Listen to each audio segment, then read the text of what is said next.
The church was packed. People were standing outside because there was no room inside. The pastor could hardly believe what he was seeing. His wife stood at the door with tears in her eyes.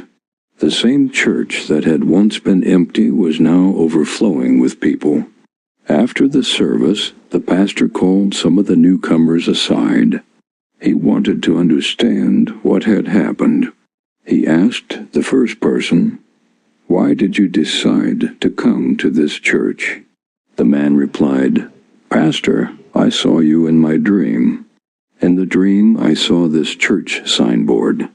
I woke up and felt strongly that I had to come here." Another person said, "I also saw this place in a dream." Another said, "I was passing through this area when I suddenly felt that I had to enter this church." The pastor was amazed. Then he asked, "But why did you people stop coming here before?" The people looked at one another. Finally, one of them answered, "Pastor, whenever we came into this area, we didn't see a church." The pastor looked confused. "What did you see?" The man answered, "We saw something that looked like a shrine." The pastor's eyes widened. They had been seeing a spiritual obstruction where the physical church stood.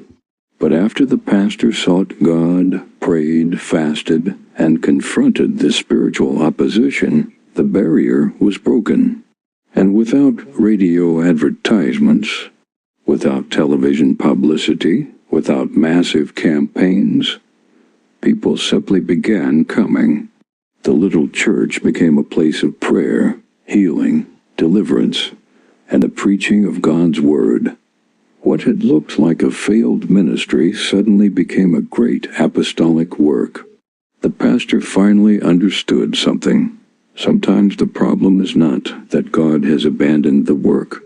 Sometimes there is a battle that must be confronted through prayer, fasting, and seeking the face of God.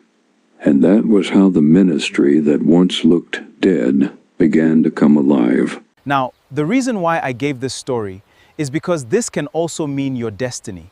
Could it be something you are not seeing? Why not seek the face of God? Why not take a fast? Why not dig deep and find out the root of this crisis? Financial crisis, marital crisis. There is a reason. So until your eyes open, you will be shadowboxing. You will blame every other thing, but the real culprit is hiding. What once looked like a failed ministry become a great ministry. That's it.